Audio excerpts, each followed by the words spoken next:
آج کل یہ وبا ہے کہ جب ہم بات کرتے ہیں اہل بیت کی تو لوگ رفض کا الزام لگاتے ہیں، یہ رافضی ہو گئے، رفض کا الزام لگاتے ہیں۔ اگر تو نے میرے سامنے یہ بات کہیں اور کہی ہوتی میں اپنی جوتیوں سے تجھے سیدھا کرتا۔ کیوں کہ جو اہل بیت کی محبت ہے اسے قرآن کے ساتھ ایسے وابستہ کیا کہ یہ دونوں قیامت تک جدا نہیں ہوں گے۔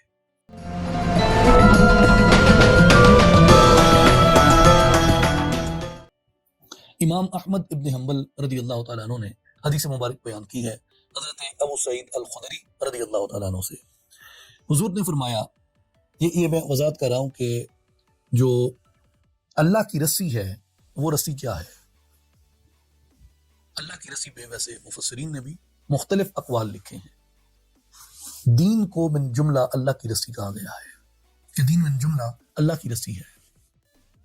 جو اسے پکڑ لیتا ہے دین کو، یعنی اس کے اوامر کو جو کرنے کا حکم ہے اور اس کی نواہی کو جو چھوڑنے کا حکم ہے، جو امر کے ساتھ وابستہ ہو جاتا ہے کہ جو کرنے کا حکم ہے وہ کرنے لگ جاتا ہے، اور جس سے روکا گیا جو اس سے رک جاتا ہے، بنیادی طور پہ وَاعْتَصِمُوا بِحَبْلِ اللَّهِ، وہ اللہ کی رسی کو پکڑ لیتا ہے۔ تو دین من جملہ اللہ کی رسی کہا گیا ہے، اور حضور نبی کریم صلی اللہ علیہ وسلم کی نسبت کو بھی اللہ کی رسی کہا گیا ہے۔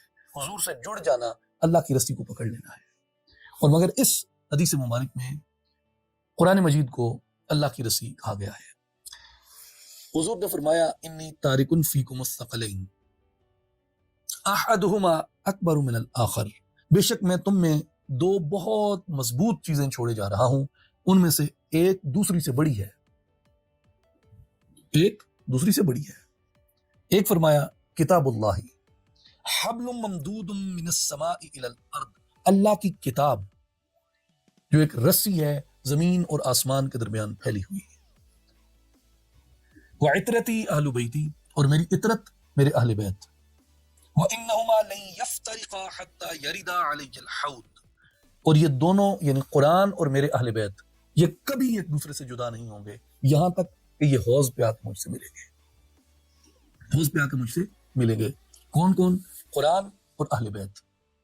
تو یہاں حضور علیہ الصلوۃ والسلام نے قرآن کو واضح لفظوں میں اللہ کی رسی قرار دیا کہ اللہ کی رسی کو تھامو، اور دوسرا ساتھ تقاضا کیا وابستہ کیا کہ میرے اہل بیت اور عطرت ان کی محبت اختیار کرو، ان کی اتباع اختیار کرو۔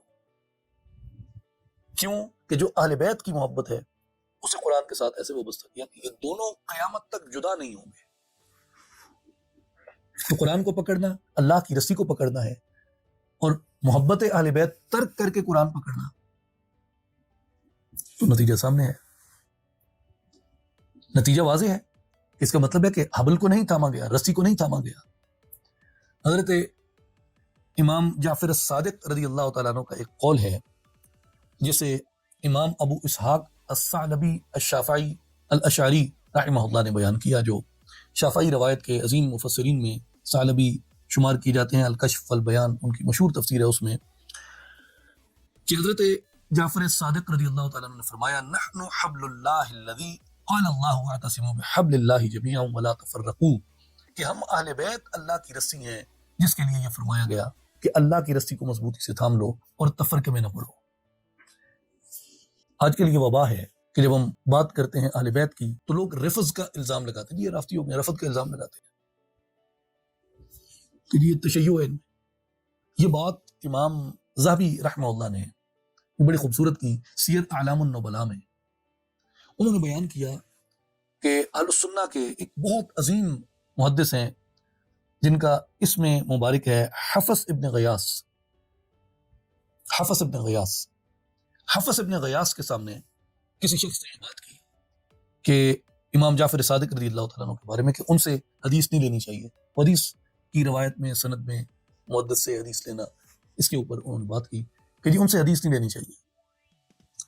تو حفص ابن غیاث انہوں نے جواباً کہا، انہوں نے کہا کہ اگر تو نے میرے سامنے یہ بات کہیں اور کہی ہوتی میں اپنی جوتیوں سے تجھے سیدھا کرتا۔ امام ذہبی نے سیر اعلام النبلاء میں یہ بات لکھی ہے کہ اگر تو نے یہ بات کہیں اور کہی ہوتی نا کہ امام جعفر صادق سے حدیث نہیں لینی، میں تجھے جوتیوں سے سیدھا کرتا، جوتیوں سے میں تیری خدمت کرتا۔